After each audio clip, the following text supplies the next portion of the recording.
शुभ लाभ, किसी के लिए लक्ष्मी पूजन, किसी के लिए पटाखों की लड़ी। ये है खुशियों से भरी दिवाली, आपके और हमारे मुस्कान वाली दिवाली। ईटी नाउ स्वदेश हर भारतीय के जीवन में वित्तीय साक्षरता के जरिए खुशियां बिखेर रहा है। इसीलिए आप देखते रहिए ईटी नाउ स्वदेश, क्योंकि ईटी नाउ स्वदेश आपको बताता है कैसे पैसे और समृद्धि से आती है मुस्कान। आप सभी को ईटी नाउ स्वदेश की तरफ से मुस्कान भरी दिवाली की ढेरों शुभकामनाएं।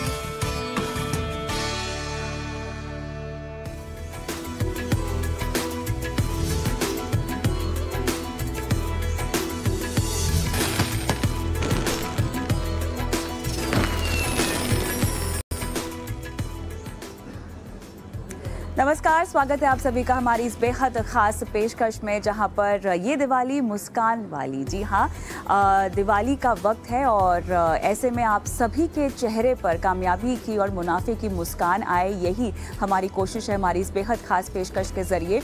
और आज जो हम पेशकश पेश कर रहे हैं वहाँ पर पिछली दिवाली से लेकर इस दिवाली तक और अगली दिवाली जो आने वाली है, आपके पोर्टफोलियो में किस तरह की तैयारी आपको करके रखनी चाहिए, इन सब मुद्दों पर बात करेंगे। और मेरे साथ खास मेहमान भी जुड़ गए हैं, फिरोज अजीज, डिप्टी सीईओ आनंद रांची वेल्थ। फिरोज, बहुत बहुत धन्यवाद, अच्छा लगा आज आपको स्टूडियो में देखकर हमारे साथ बाकायदा।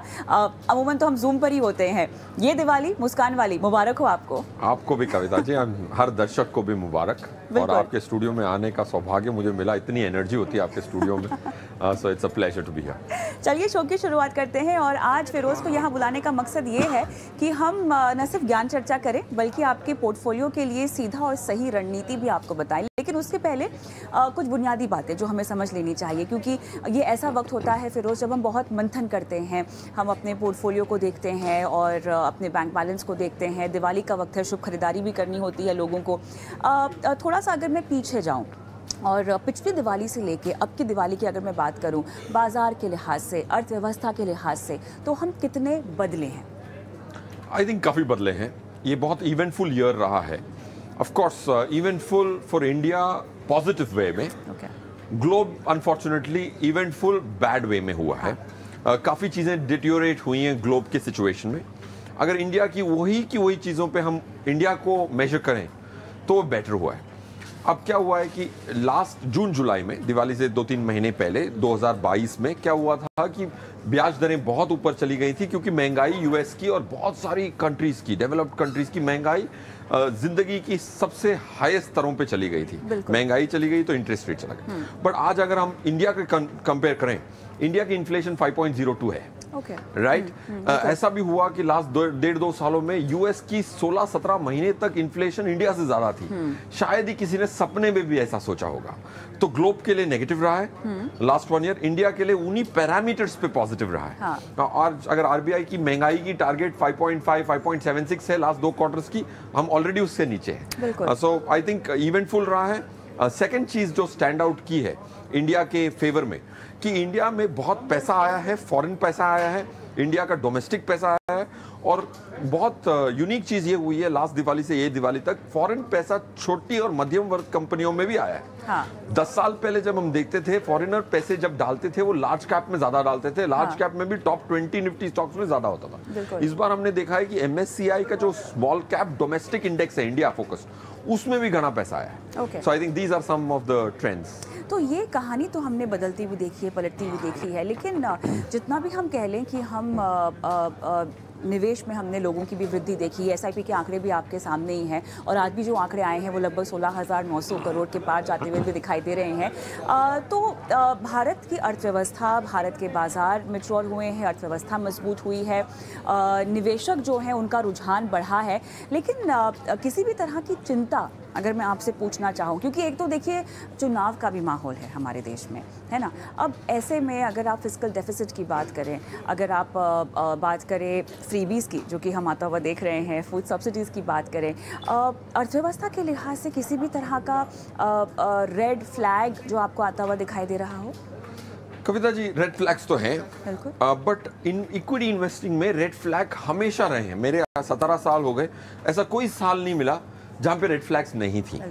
अगर रेड फ्लैग्स ना होती तो मार्केट बहुत तेजी से चली जाती है और लोग बाहर छूट जाते हैं। तो ये रेड फ्लैग्स ही हैं जो मार्केट को रोके रहते हैं ताकि आपकी अगले महीने की कमाई अच्छे एसआईपी में जा सके। बिल्कुल सही। तो मैं तो रेड फ्लैग से खुश होता हूं। अगर पूरे रेड फ्लैग हटा दो तो 2030 तक का काम अभी हो जाएगा।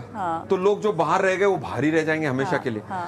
But now coming to your point, red flags हैं, जियोपॉलिटिकल अनसर्टेनिटी की एक रेड फ्लैग है। अच्छा। बट वो रेड फ्लैग को हम डिफरेंट कैटेगरीज में कैटेगराइज करते हैं, 3 कैटेगरी में। ये जो जियोपॉलिटिकल अनसर्टेनिटी है लार्जली इजराइल एंड पैलेस्टीन की, हमें लगता है कि उसकी इम्पैक्ट इतनी नहीं होगी जितनी हो सकती है दूसरे वॉरन से। क्योंकि हम जो क्रूड ऑयल मंगाते भी हैं इजराइल से, हम बहुत कम क्रूड ऑयल ना के बराबर मंगाते हैं। हम कतर से, रशिया से, सऊदी से, इधर से हमारी इंपोर्ट्स होती हैं। 4 कंट्रीज से हम 75% क्रूड मंगाते हैं। That's point 1। पॉइंट 2, ये एस्केलेट भी होगा तो it's not a fight between 2 बिगीज। So I personally think उसकी जो कैटेगरी है कैटेगरी 1 है हमारे हिसाब से। कैटेगरी 1 की जब रेड फ्लैग होती है तो 5 से 7% की आप करेक्शन मान के चल सकते हैं। 5 से 7% नॉर्मल है। इस साल की पीक आई है 20,200 की निफ्टी पे। अगर हम आज की बात करें तो आज 19,400 पे है। 4-5% पीक से गिरावट आ चुकी है, 4% की। तो आई थिंक 5-7% इस रेड फ्लैग की वजह से और 3-4% गिर सकती है, उससे ज्यादा गिरने की संभावना नहीं। दूसरा रेड फ्लैग, सबसे इंपॉर्टेंट रेड फ्लैग है मेरे हिसाब से जो डाइवर्जेंस है परफॉर्मेंस में डिफरेंट सेगमेंट्स का। जैसे आपने अभी जो एमपी का डेटा आया है उसमें भी स्मॉल कैप के काफी सारे पैसे आए हैं, 5,000 करोड़ कुछ करीबन आए हैं। तो ये जो लिक्विडिटी रैली है, जब वो लिक्विडिटी ड्राई अप होती है तो एक सेंटिमेंट खराब होता है। वो एक इंपॉर्टेंट, जो भी लिक्विडिटी ड्राई अप हो सडनली ना हो, वो एक इंपॉर्टेंट चीज है, वरना सेंटिमेंट खराब होता है। तीसरा, जैसे आपने कहा इलेक्शन पे हमने बहुत इंटरेस्टिंग एनालिसिस की है कविता जी। हमेशा जब भी हम इलेक्शन की बात करते हैं, स्पेशली जनरल इलेक्शन की, तो एक भय सा रहता है। तो हमने कहा चलो डेटा देखा जाए।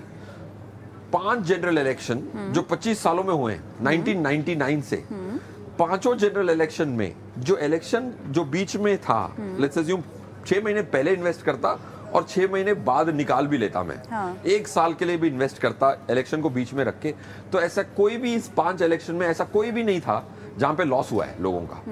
मिनिमम रिटर्न 10% क्या है। इलेक्शन का जो हमें डर होता है वो थोड़ा ज्यादा है, शॉर्ट टर्म में करेक्शंस हो सकती हैं, but I think Indian economy is robust. So across market caps मुझे बात करनी, क्योंकि दिवाली का मौका है और ऐसे में नया निवेश तो करने की सलाह हम देते ही हैं दर्शकों को, लेकिन साथ ही अगर किसी को मुनाफा बांधने की भी अगर आप सलाह देना चाहें तो क्या स्मॉल कैप में ये होना चाहिए? पूरे साल पिछली दिवाली से लेके इस दिवाली तक कितना 40% के आसपास या उससे भी ज़्यादा का हमने आता हुआ देखा है। करेक्ट, बट अगर हम एक्स्ट्रा रिटर्न की बात करें और एब्सोल्यूट रिटर्न की ना बात करें तो भी 25-28% है, डिपेंडिंग ऑन कौन सा स्मॉल कैप इंडेक्स लेते हैं।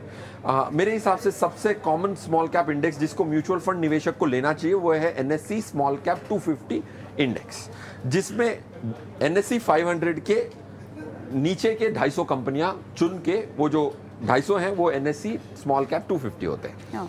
अब ये जो आउट परफॉर्मेंस है वो काफी है, और बट ये आउट परफॉर्मेंस जाता नहीं दिख रहा है। ऑफ कोर्स बहुत वेरिड ओपिनियंस हैं इस पे, बट मेरे हिसाब से अगर आप बहुत बारीकी से देखें तो जब ये लिक्विडिटी आती है और परफॉर्मेंस आता है तो जो लिक्विडिटी परफॉर्मेंस को चेस करती है वो एटलीस्ट 6-8 महीने चलती है। जब परफॉर्मेंस खराब होगा तो लिक्विडिटी ड्राई अप होने में 3-4 महीने और लगेंगे। तो मेरे हिसाब से अगले 6 महीने तक की आउट परफॉर्मेंस स्मॉल कैप की दिखती है मुझे।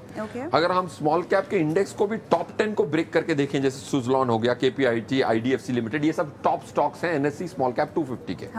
इनमें जो लिक्विडिटी आ रही है, फॉरेन लिक्विडिटी भी आ रही है, वो सरप्राइजिंग है। अगर हम हर टॉप 10 स्टॉक की एफआईआई की होल्डिंग देखें और उसका बदलाव देखें तो काफी सरप्राइजिंग है कि स्मॉल कैप इंडेक्स के टॉप स्टॉक्स में भी एफआईआई की निवेश बहुत बड़ा है। अब ऐसे में क्योंकि आप लगातार तमाम फंड्स को भी ट्रैक करते रहते हैं, इस पूरे 1 साल में ऐसी कौन सी कैटेगरी है, मतलब मिड कैप स्मॉल कैप तो है ही जहां पर हमें निवेश जो है वो बढ़ता हुआ भी हमने देखा है, और लगे हाथों बहुत सारी एएमसीज ने माइक्रो कैप फंड्स भी लॉन्च किए हैं जहां पर उन्हें इन्वेस्टर्स का इंटरेस्ट आता हुआ दिखाई दे रहा है। लेकिन वो कौन सी ऐसी कैटेगरीज हैं जो पिछली दिवाली से लेके अब तक की दिवाली में आपको लगता है कि डिमांड में रही है, मिड कैप स्मॉल कैप को छोड़कर? देखिए, सेक्टर्स में काफी सारे रहे हैं। अच्छा। कैपिटल गुड्स, डिफेंस, ये बहुत अच्छे सेक्टर्स रहे हैं। आईटी ने 2 बार प्रदर्शन भी दिया और अंडर परफॉर्म भी कर लिया। So I think that's been one of the most volatile sectors. अगर हम सेगमेंट्स की बात करें तो एक सेगमेंट म्यूचुअल फंड इन्वेस्टर के लिए बहुत स्टैंड आउट जो किया है वो एक डिविडेंड यील्ड फंड है, क्योंकि डिविडेंड यील्ड फंड में काफी सारे पीएसयू कंपनीज पैक्ड थी एक पोर्टफोलियो में। उसमें क्या हुआ है कि जो ये पीएसयूज की री रेटिंग हुई है डिविडेंड यील्ड के चलते हुए, उसमें परफॉर्मेंस बहुत अच्छा आया है। Very surprising, dividend yield funds ने बहुत अच्छा प्रदर्शन दिया given the fact that they are supposed to be a defensive portfolio. अब ऐसे में अगली दिवाली तक के लिए भी थोड़ी सी बात कर लेते हैं, क्योंकि ये तो हमने पिछले 1 साल का एक रिकैप जो है दर्शकों को बताया। आने वाले ट्रेंड में बहुत सारी चीज़ें अहम हैं। ये बातें हम आपको इसलिए भी समझा रहे हैं ताकि आपको ये समझ में आए, भले ही आप एक लंबी अवधि के निवेशक हैं और जितने भी ट्रिगर्स की हम बात कर रहे हैं उन ट्रिगर्स के बिना पर अपने पोर्टफोलियो में बदलाव करना एक सही रणनीति नहीं होगी, लेकिन आने वाले वक्त में आपको कोई रणनीति अपनानी है तो शायद इन ट्रिगर्स से आप सीख ले सके और उन्हें अपने पोर्टफोलियो में अमल कर सके, शामिल कर सके। ब्याज दरों की बात मैं करती हूँ, क्योंकि हमने साल की शुरुआत में देखा कि डेट में आप पैसे लगाइए, यहाँ पर आपको थोड़ा सा फ़ायदा होता हुआ दिखाई दे रहा है। अब जो है रेट कम करने का जो सिनारियो है वो थोड़ा सा और डिले होता हुआ दिखाई दे रहा है। साल की शुरुआत में जब आपसे बात की, तमाम एनालिस्टों से बात की, सबने कहा था इस साल के अंत तक जो है हम एक रेट कट का सिलसिला शुरू होता हुआ देख सकते हैं, लेकिन अब वहाँ पर डिले आ गया। पॉज जो है वो लंबा थोड़ा जाता हुआ दिखाई दे रहा है। ऑफ कोर्स काफ़ी सारी चीज़ें डेटा डिपेंडेंट भी होती हैं, लेकिन अब किस ओर आपको ब्याज जाती हुई दिखाई दे रही हैं? कटेंगी, लेकिन शायद थोड़ा समय लगेगा। कितनी रेंज बाउंड रहेंगी? यूएस अगर हम 10 ईयर बॉन्ड की बात करें तो वो 5 के बाद 4.5 के आसपास अब कूल ऑफ हो चुकी हैं। घरेलू बाजार में भी हम देख रहे हैं महंगाई कंफर्टेबल रेंज में आ गई है आरबीआई के। यस कविता जी, जैसे ब्याज दरें इक्विटी मार्केट से थोड़ी ज़्यादा कॉम्प्लेक्स है। डेट मार्केट इक्विटी मार्केट से थोड़ी ज़्यादा कॉम्प्लेक्स है, क्योंकि हम जैसे ब्याज की बात करें तो 10 ईयर बॉन्ड, जैसे 10 ईयर फेड के रेट्स की बात की आपने यूएस ट्रेजरी के, तो वो कूल ऑफ हुआ है। बट इंडिया में जब पहला रेट हाइक आया था मई 2022 में in the current rate cycle, 10 year G sec की, इंडिया के 10 ईयर जी सेक थी 6.8 अप्रॉक्सीमेटली। आज इतना सारा रेट हाइक हो गया 2.25% का, बट 10 ईयर जी सेक आज भी आधा % ऊपर है 7.1। तो भले ही रेट घट जाएं, अगर रेट बढ़ते हुए पे 10 ईयर जी सेक पे एक 1/5 इम्पैक्ट पड़ा, तो वापस अगर शॉर्ट आरबीआई ने रेट घटा दिए तो इसका मतलब ये नहीं है कि 7.3 की गिर के 4 हो जानी है। हाँ। अगर ऊपर जाते वक्त ऊपर नहीं गई और सबके पैसे बच गए, बॉन्ड पोर्टफोलियो में, डेट फंड में जब इंटरेस्ट रेट ऊपर जाती है 10 ईयर वाली, तो आपको नुकसान होता है।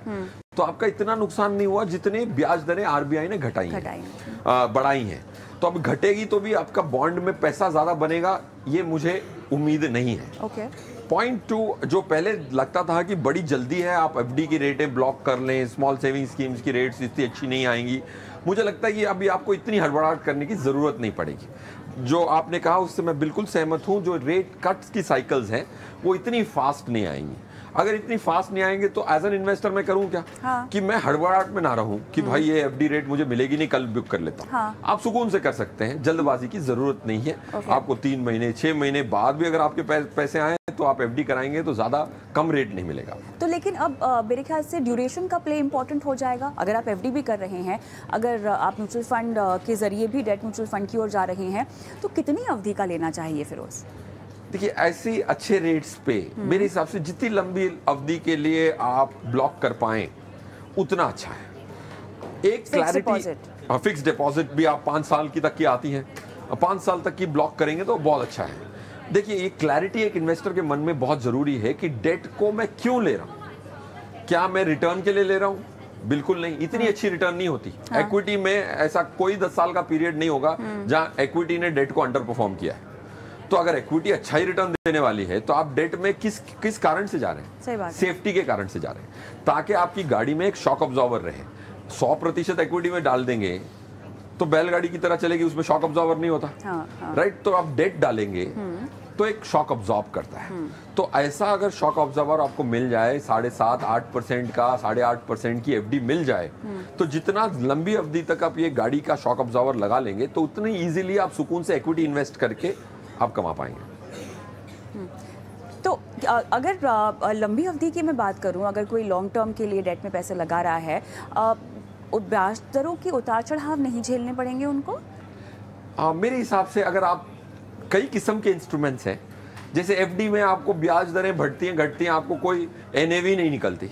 आप जब तोड़ने जाते हैं थोड़ी सी पेनल्टी लेते हैं और वापस कर देते हैं पैसे आपके। तो अगर आप डेट फंड ले रहे हैं तो जरूर उतार चढ़ाव देखने को मिलेगा। उसमें भी अगर आप टारगेट मैच्योरिटी फंड लेते हैं जिसमें एक बॉन्ड खरीदा जाता है और होल्ड टू मैच्योरिटी होता है, फंड मैनेजर उसमें छेड़खानी नहीं करता, उसमें भी आपको इंटरेस्ट रेट रिस्क ना के बराबर सी हो जाती है। अगर आपने 5 साल का टारगेट मैच्योरिटी फंड खरीद लिया तो 4 साल बाद उस डिब्बे के अंदर सिर्फ 1 साल का बॉन्ड है, तो उसमें उतार चढ़ाव नहीं होगी। So unless you by yourself एक जीसेक फंड जिसकी ड्यूरेशन 10 साल की हो, आप 9 साल बाद भी बेचने जाएं तो फिर भी 10 साल की ड्यूरेशन रखे फंड मैनेजर, तो उसमें जरूर इंटरेस्ट रेट रिस्क आएगा। And interest rate risk is the most meaningless risk to take to my mind. चलिए, मेरे ख्याल से और भी कई सारी बातें हैं जो हमें फिरोज़ के साथ करनी है, लेकिन फ़िलहाल एक छोटे से ब्रेक के लिए रुकते हैं। और ब्रेक के उस पार इस दिवाली ख़रीदारी करने के लिए अगर आप किसी म्यूचुअल फ़ंड को पोर्टफोलियो में शामिल करने के बारे में सोच रहे हैं, उसके पीछे क्या वजह हो सकती है, किस बिना पे उसका चुनाव करना चाहिए, ये सब बातें हम करेंगे फिरोज़ से छोटे से ब्रेक के बाद।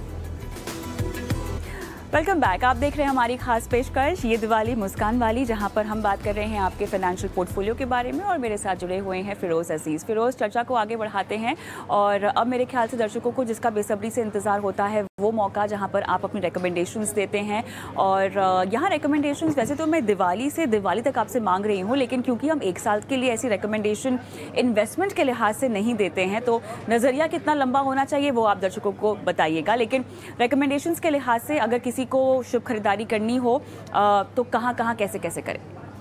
आई थिंक एक म्यूचुअल फंड निवेशक को ये एहसास पहले एक चीज़ तो ज़रूर कैलकुलेट करनी चाहिए कि उनके टोटल पैसों में इक्विटी कितनी है। जहाँ तक कि हम अपने शो में रेकमेंड करते हैं कविता जी कि 60% इक्विटी होनी चाहिए, 70 होनी चाहिए, बट सबसे दुखद बात यह है कि जब हमने पूरे इंडिया को एक बना के देखा, हम सब एक ही हैं, राइट, एक ही मिट्टी से बने हुए, तो उनका हमने अगर देखा 670 लाख करोड़ बचाए हैं हमने, उसमें से सिर्फ 4% इक्विटी में, टोटल इक्विटी में, इक्विटी म्यूचुअल फंड में, इक्विटी म्यूचुअल फंड में 4%। हम यहाँ शो पे कहते हैं कि 60 होना चाहिए, 70 होना चाहिए, इतनी आसानी से कह रहे हैं, बट इंडिया वहां तक पहुंच नहीं पाया। तो हर निवेशक को और हर व्यूअर को पहले ये कंप्यूट करना चाहिए, अगर मैं पूरे पैसे अपने जहां जहां हैं पूरों का हिसाब करूं और उसमें इक्विटी कितनी है, इसका पहले करंट मैं किस पॉइंट ए कहाँ हूँ। एक डेटा भी आया था, आप बात कर रहे हैं तो मुझे जहन में आ रहा है, डेटा भी आया था जहाँ पर पूरी पॉपुलेशन का देखा जाए तो लगभग 3-3.5 करोड़ ही म्यूचुअल फंड में है और मेरे ख्याल से स्टॉक मार्केट में देखा जाए तो लगभग 8 करोड़ के आसपास जनता है जिन्होंने पैसे लगाए हुए हैं। तो अभी मेरे ख्याल से जहाँ तक म्यूचुअल फंड और इनफैक्ट आप विश्वास नहीं करेंगे, OTT सब्सक्राइबर्स की संख्या ज़्यादा है ना। तो OTT सब्सक्रिप्शन लोग भले ही ऑनलाइन खरीद लेते हैं, लेकिन जहाँ पर उनके मुनाफे की बात हो रही है थोड़ा सा रुझान वहाँ पर कम है। थोड़ा सा नहीं, बहुत कम है। और कविता जी, आई थिंक अभियान आप चलाती रहेंगी, अगले 10 साल में आंकड़े इतने डिफरेंट हो जाएंगे। आई एम श्योर हम सबको गर्व होगा बीइंग अ स्टेक होल्डर। आपने सही कहा, देखो आप आज मोबाइल कनेक्शन इंडिया में कितने हैं। हाँ। आप लोग जो क्रिप्टो में इन्वेस्ट करते हैं, वो म्यूचुअल फंड जो 1964 में पहला म्यूचुअल फंड आया था, 1993 में प्राइवेटाइज हुआ था। हाँ। तो कितनी पुरानी इंडस्ट्री है। तो अब बहुत मुश्किल से हम 4 करोड़ यूनिक इन्वेस्टर पे पहुंचे हैं। डीमैट अकाउंट 9-10 करोड़ पहुंच गए हैं, बट उसमें भी बहुत सारे डुप्लीकेशंस होते हैं। So I think we have a long way to go. तो पहले मैं ये विनती करता हूं हर व्यूअर से कि वो अपनी इक्विटी की मात्रा फर्स्ट फाइंड आउट करें। अगर वो मात्रा 5, 10, 15, 20% है तो आपके लिए एक ड्रामेटिक चेंज करने की जरूरत है, इंक्रीमेंटल चेंज करने की जरूरत नहीं है। इस दिवाली आपको लक्ष्मी पूजन करते हुए आपको ये ड्रामेटिक चेंज करना है, ये इंक्रीमेंटल चेंज की बात नहीं है। ठीक है। तो अगर आपको ड्रामेटिकली चेंज करना है तो इक्विटी में कहाँ जाना चाहिए, then it becomes a very very important question. अगर आपको 1000 रुपए की SIP करनी है तो it's an important question of course, but not as important. तो मेरे हिसाब से म्यूचुअल फंड इन्वेस्टर को सब कैटेगरीज, एक 4-5 कैटेगरीज बहुत इंपॉर्टेंट है। Large cap, large mid cap, dividend yield, Contra, small cap and mid cap, ये 6 कैटेगरी के 6 फंड लेने चाहिए आपको। और उनमें अपनी पैसे को, जो भी पैसा आपका कम है इक्विटी में, एटलीस्ट 50% तक पहुंचे। जो बाकी है उसको आप स्टैगर करके अगले 6-8 महीने में इलेक्शन के पहले डाल दें। ये मेरी रिकमेंडेशन होगी। ओके। और मौजूदा समय में SIP तो हमेशा से एक सदाबहार नुस्खा है जो आपको अपनाना चाहिए। लमसम निवेश को लेकर कोई खास नसीहत आप देना चाहेंगे? देखिए, हम जब लास्ट 11 साल से मैं आनंद राठी में हूँ, हमने एक मॉडल डेवलप किया क्योंकि HNI भी यही प्रश्न पूछता है। हाँ। HNI के पास या बड़े लोगों के पास लमसम पैसा काफी होता है, वो SIP में इतना रुझान नहीं रखते, तो वो ये पूछते हैं कि मेरे पास जो पैसे पड़े हुए हैं 1 करोड़ 50 लाख 20 लाख एक मुश्त डालूं या स्टैगर करके डालूं, धीमे धीमे डालूं।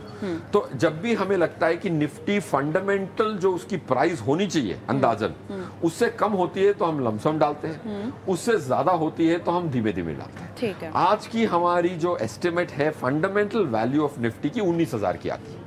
वो 19,000 आई कैसे, कहां से? 950 रुपए की इस साल की आई है, उन 50 कंपनियों की कमाई है 950 रुपए की, उसको आप 20 से मल्टीप्लाई कर दें तो 19,000 की फंडामेंटल लेवल हुई। आज निफ्टी क्लोज कहां हुई? 19,400 पे, तो मतलब 400 रुपए ज्यादा है, तो आप स्टैगर करें। अगर स्टैगर करते करते, ये इंपॉर्टेंट सलाह, मैं इंपॉर्टेंट चीज कह रहा हूं, अगर समझो कि आपने 6 महीने में धीमे धीमे डालने का निर्णय लिया है और पहली 2 किस्तें आपकी इन्वेस्ट हो चुकी हैं, और अगर निफ्टी गिर के 18,000 आ जाती है तो बाकी 4 किस्तों को फटाफट एक साथ डाल दें। ठीक है, ये करना चाहिए। ठीक है। मेरे ख्याल से आखिरी के कुछ लम्हे बचे हैं इस शो में, और फिरोज हमारे साथ हैं, तो कुछ रिकमेंडेशंस भी हो जानी चाहिए। मेरे ख्याल से आपने एक सूची भी तैयार की है जहां पर आप कुछ फंड्स के नाम भी बताना चाहेंगे, और यही नाम शायद हम स्क्रीन पे भी फ्लैश करेंगे दर्शकों के लिए। तो क्या क्या रिकमेंडेशन होगी तमाम कैटेगरीज जो आपने अभी बताई? यस, तो not in the same order. आप क्वांट एक्टिव फंड, फिर आपको ICICI फोकस्ड इक्विटी, फिर आपको लेना है SBI Contra, Aditya Birla small cap and DSP equity opportunities. ये 5 स्कीमें हैं, इनको अगर आप इन्वेस्ट करेंगे। कोई खास वजह है इसके सिलेक्शन के पीछे? हमारा जो सिलेक्शन मेथोडोलॉजी है उसका ये आधार है कि आज इस पोर्टफोलियो में अंदर क्या है वो डिब्बा खोल के हम देखते हैं। हाँ। उस डिब्बे के अंदर बहुत सारे स्टॉक्स होते हैं, हर स्टॉक की हम देखते हैं कि क्या क्षमता है अगले 2-3 साल तक कमाने की, फिर वो पूरे डिब्बे की क्षमता हम फाइंड आउट करते हैं, उसको कहते हैं हम टारगेट NAV।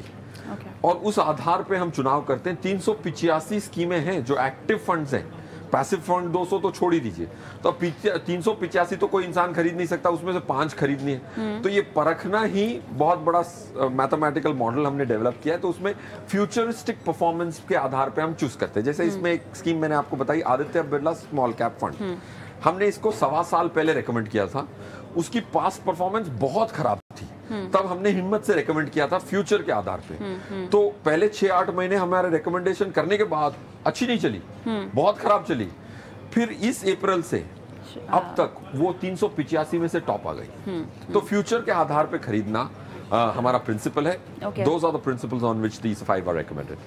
चलिए, तो मेरे ख्याल से शो को भी समाप्त करने का समय हो ही गया है, लेकिन जाने से पहले दिवाली की आपकी सबसे अच्छी यादगार या सबसे याद रहने वाली यादगार कौन सी है? मेरी सबसे अच्छी यादगार तो वो है जो मैं अपने सबसे खास दोस्त के घर गया था, जोधपुर में इंजीनियरिंग कर रहा था, तो मैं जोधपुर गया था, तो वहाँ जो दिवाली का वातावरण था, मेरे लिए वो ये बहुत याददायक था, क्योंकि मारवाड़ में, राजस्थान में जो हॉस्पिटैलिटी होती है वो मेरे लिए बहुत टचिंग थी। सिल्वर के यूटेंसिल्स में खाना खाना, मेरे दोस्त की माँ से प्रेम लेना, I think that was my best Diwali and that's my remembrance. चलिए, दर्शकों को आप किस तरह से बधाई देंगे मुस्कान वाली दिवाली की? मैं ये सोचूंगा, मैं ये प्रार्थना करूंगा कि हर दर्शक की प्रॉस्पेरिटी हो, वेल्थ क्रिएट हो। वेल्थ पैसों से आगे भी है, आपके रिलेशनशिप्स जो हैं, आपके रिश्ते हैं, आपके बच्चे हैं, आपके माता पिता हैं, वो सब में एक प्रॉस्पेरिटी और एक बेहतर रिलेशनशिप आपका बिल्ड हो, यही मेरी कामना है और प्रार्थना है। चलिए, इसी के साथ फिरोज बहुत बहुत धन्यवाद, आपने समय निकाला और इस शो में भी शिरकत की, और दर्शकों से यही कहना चाहेंगे कि ये दिवाली आपके लिए मुस्कान वाली हो। तमाम नसीहतें और नुस्खे तो आपको हम देते ही रहते हैं, दिवाली हो या कोई आम दिन भी हो, लेकिन इन खास मौक़ों पर जब इस तरह की सीख आप लेते हैं तो एक उज्जवल भविष्य की ओर इस शुभ मौके पर कदम उठाने के लिए आपको प्रोत्साहन मिल जाता है, आपको प्रेरणा मिल जाती है, और यही मकसद है हमारा इस तरह की पेशकश के ज़रिए। बहुत बहुत धन्यवाद आप सभी का इस शो को देखने के लिए। मुझे भी इजाज़त दें, नमस्कार।